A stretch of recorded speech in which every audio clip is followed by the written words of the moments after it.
7h35, voltamos com Folha no Ar, primeira edição, que tem o oferecimento dos laboratórios Plínio Bacelar, Clínica Proteus e Dedumas Baterias.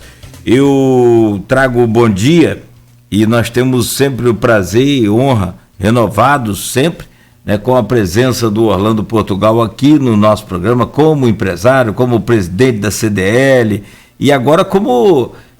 não tinha mais nada para inventar de novo, ele arrumou uma confusão nova, arrumou um cargo público que, né, se não bastasse os desafios aí, né, de presidir uma entidade como a CDL, de ser empresário no Brasil, enfim, depois de tantos anos, né, Orlando, mais um desafio, parece que você está um menino começando hoje, mas que bom que você aceitou o desafio, e tomara que dê certo. A gente já está vendo nesses primeiros dias aí, né, os resultados da sua experiência. Muito bom dia, seja bem-vindo ao Folha no Ar, primeira edição, Orlando Portugal.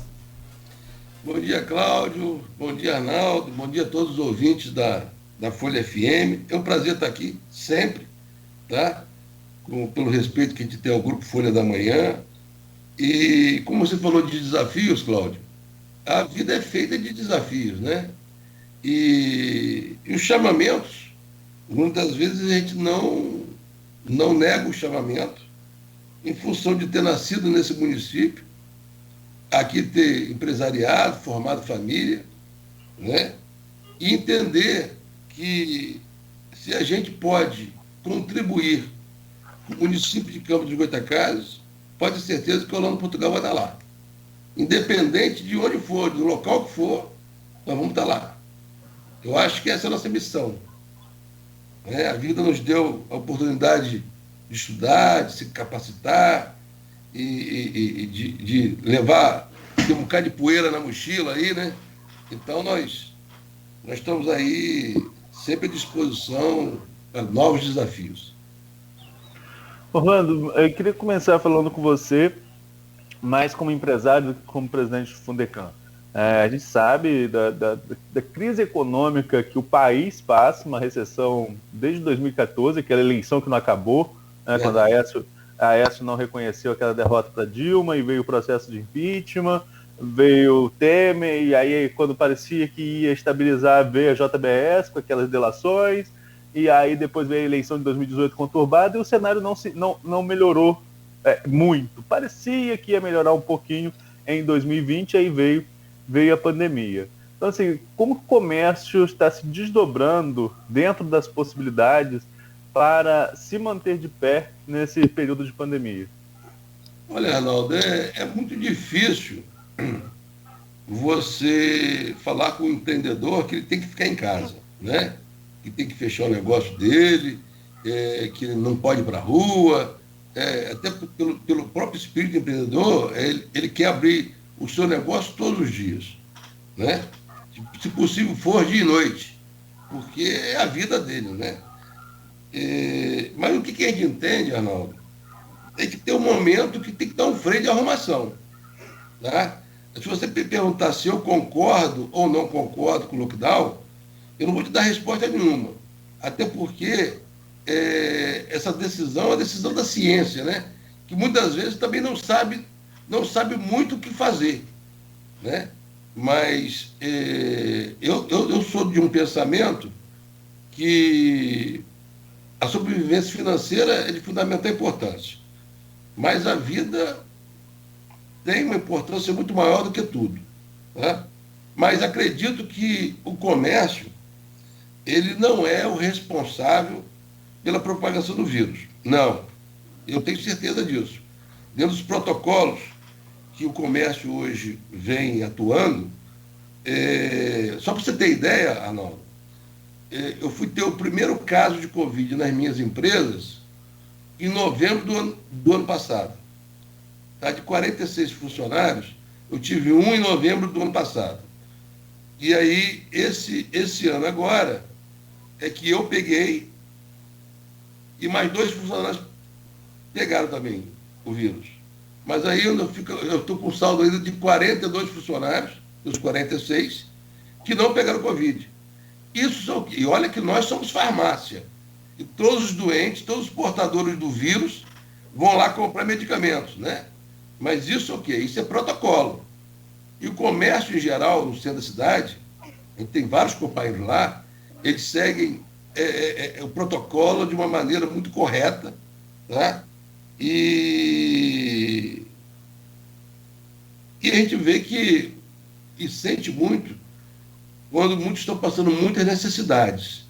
E a necessidade não é porque quer, não. Necessidade é porque a pandemia impôs isso no mundo, no Brasil e na cidade de Campos. Então, mas a gente torce que isso tudo venha acabar o mais rápido possível, que a gente possa nos reerguer.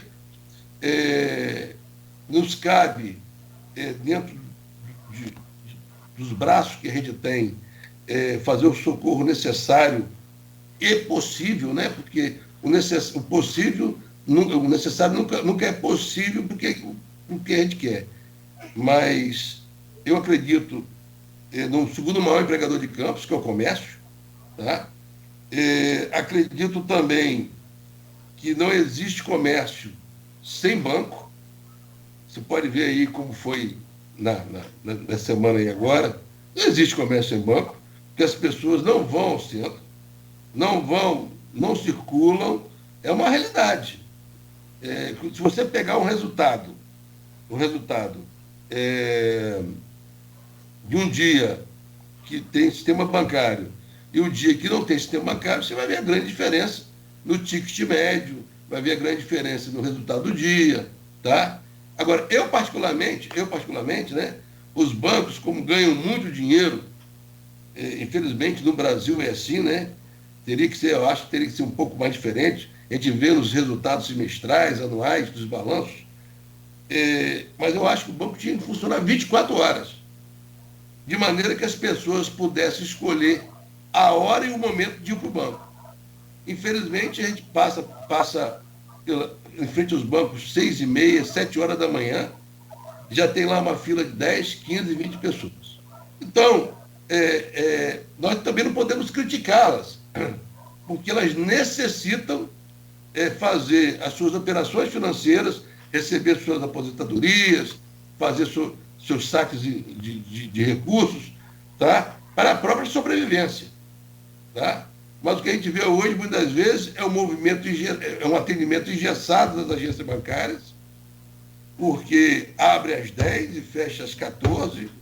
Muitas vezes você chega na frente de uma agência bancária, simplesmente fechou porque teve um caso de Covid lá dentro, uma suspeita, e aquelas pessoas ficam ali fora no sol, na chuva, sem qualquer tipo de respeito ao usuário daquele equipamento bancário.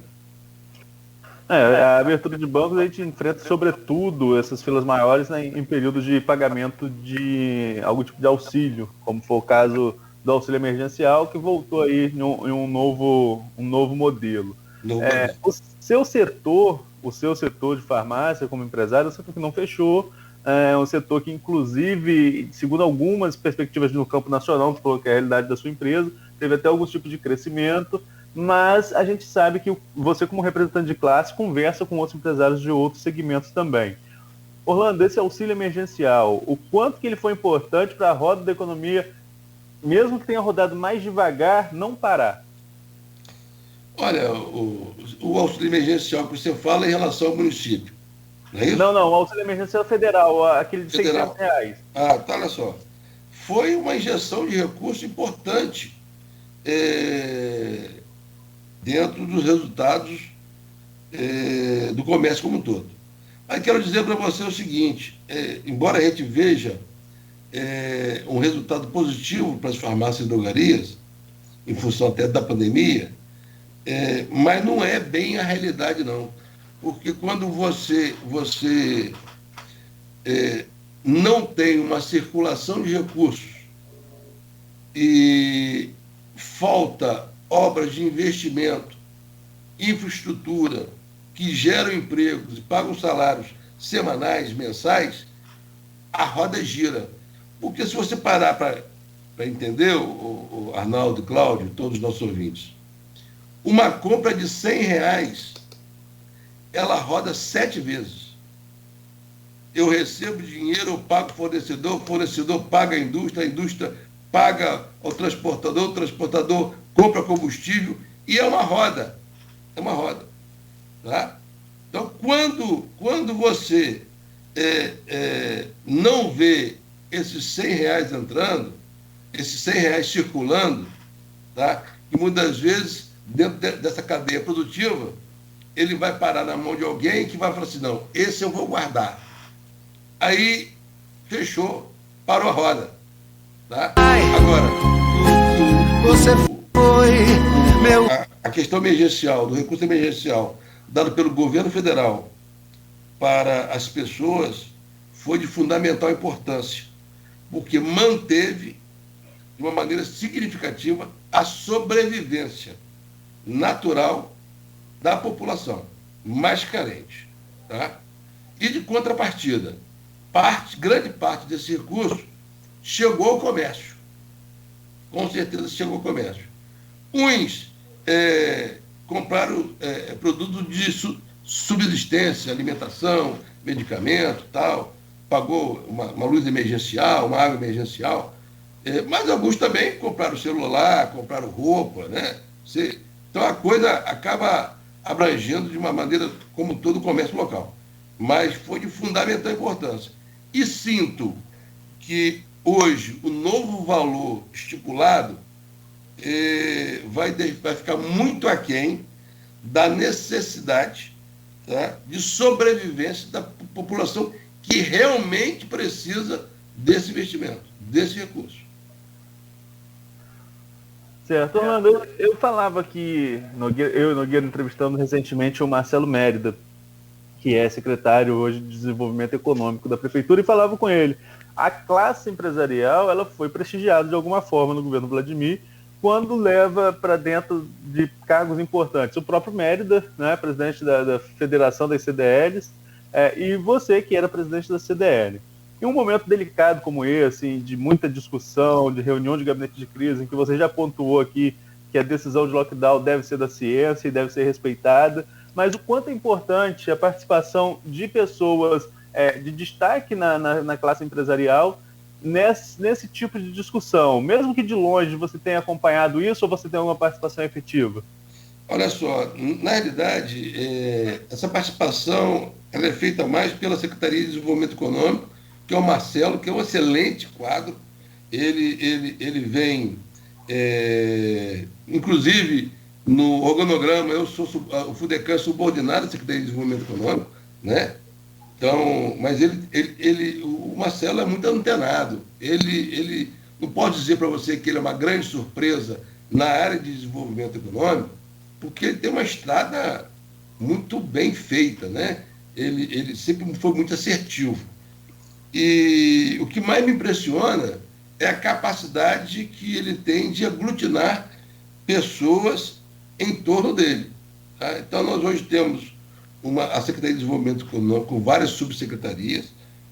Tenho certeza que, ao comando dele, nós vamos fazer muita diferença no que tange a área de desenvolvimento econômico no município de Campos, seja ele na área de fomento, de petróleo, de energias alternativas, de parceria público-privadas, tá? De trabalho e renda. Então, eu tenho certeza que ele vai fazer um grande trabalho lá. Mas, voltando à sua pergunta, quando nós somos perguntados sobre o que a gente acha, tá? O discurso é o primeiro que eu dei, que eu fiz com você aqui. Pudéssemos nós trabalhar 24 horas por dia. Tá? E a gente entende que, independente da nossa vontade, a vida é mais importante. Tá? Eu tive, como presidente da CDL, eu comecei lá no início, num dos primeiros lockdowns que o Rafael fez. E eu vou dizer para você, foi muito sofrido, porque nós temos nossos companheiros que, como você mesmo falou, desde 2014 o Brasil está parado. Tá? E quem tinha energia, recurso, um colchão de capital de giro, Acabou isso. Não tem, ninguém tem mais nada.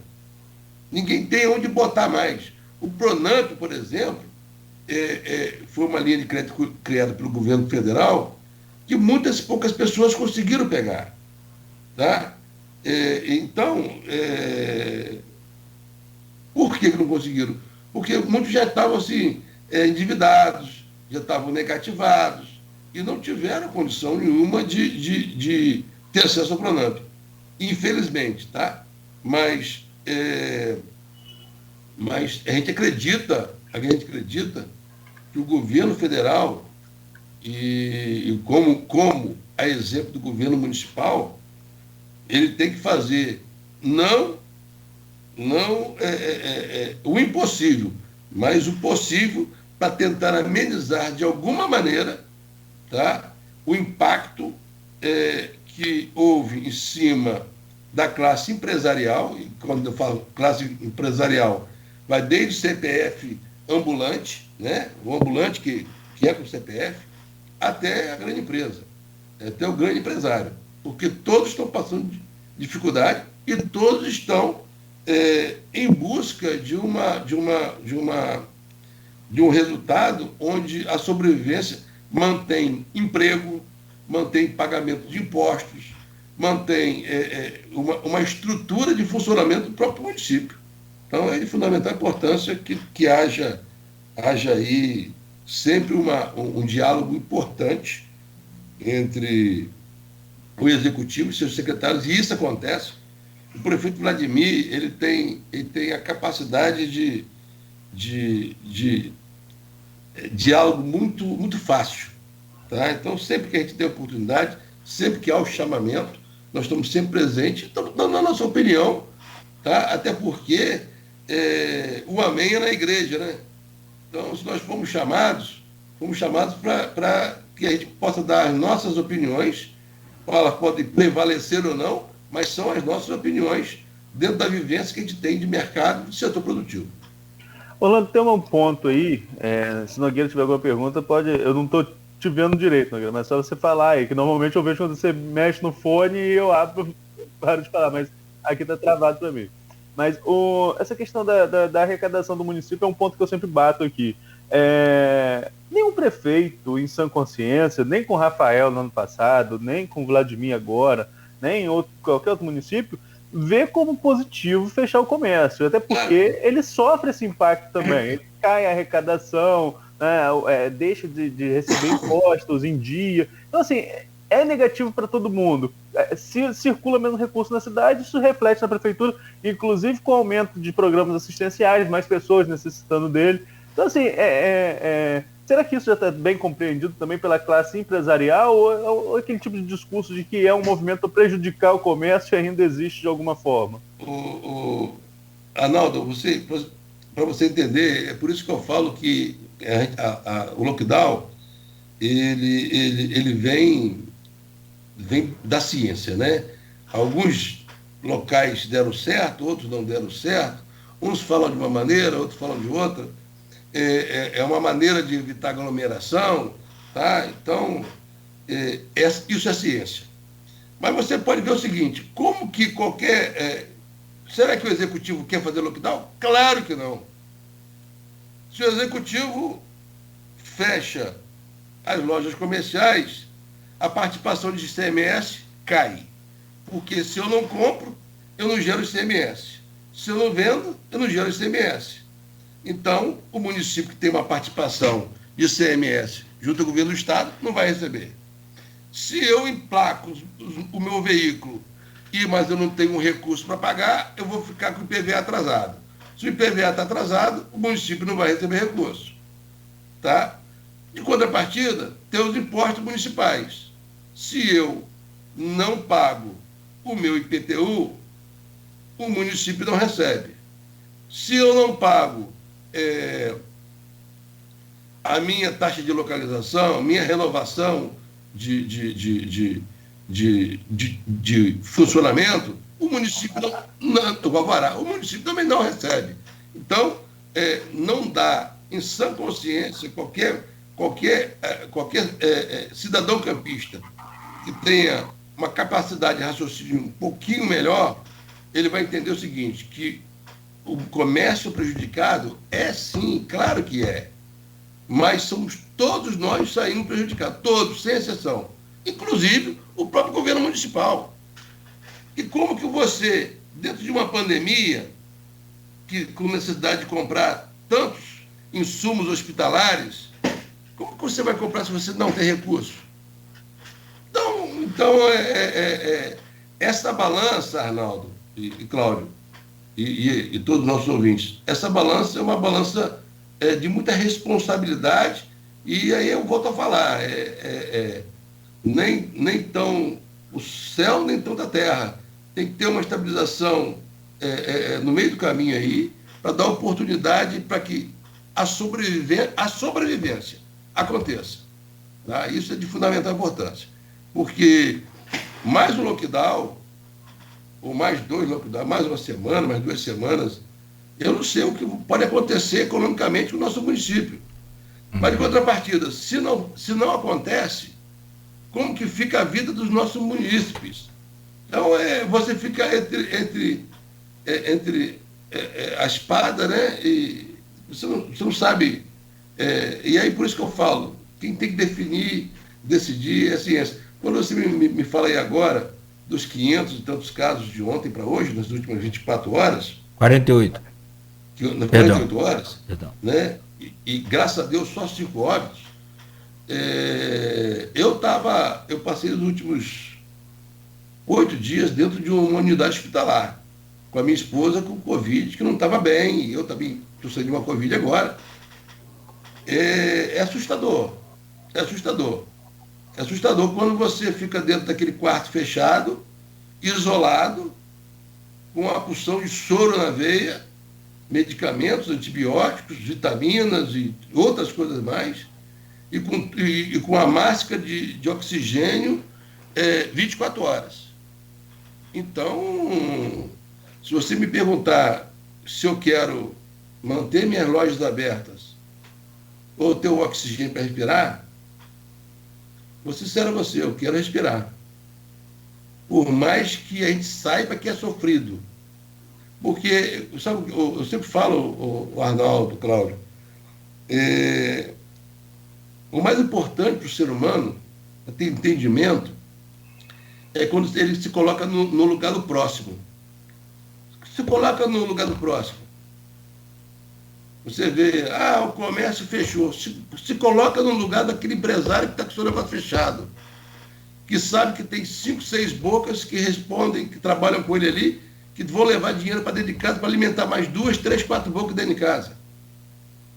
Você imagina o que é um empresário que tem uma vida pregressa de 30, 35 anos de trabalho, que vê de uma hora para outra ele está bloqueado numa empresa por falta de pagamento dos seus boletos, ou bloqueado junto ao banco porque não pôde cumprir o seu empréstimo de capital de giro, porque ele não pôde estar aberto, então, com a sua empresa aberta. Então, essas coisas são inerentes à vontade dele. Mas ele, através de uma ordem, de um decreto municipal, tá, decidido pela ciência em função da preservação da vida, ele teve que estar lá fechado. Então, é muito difícil julgar. É muito difícil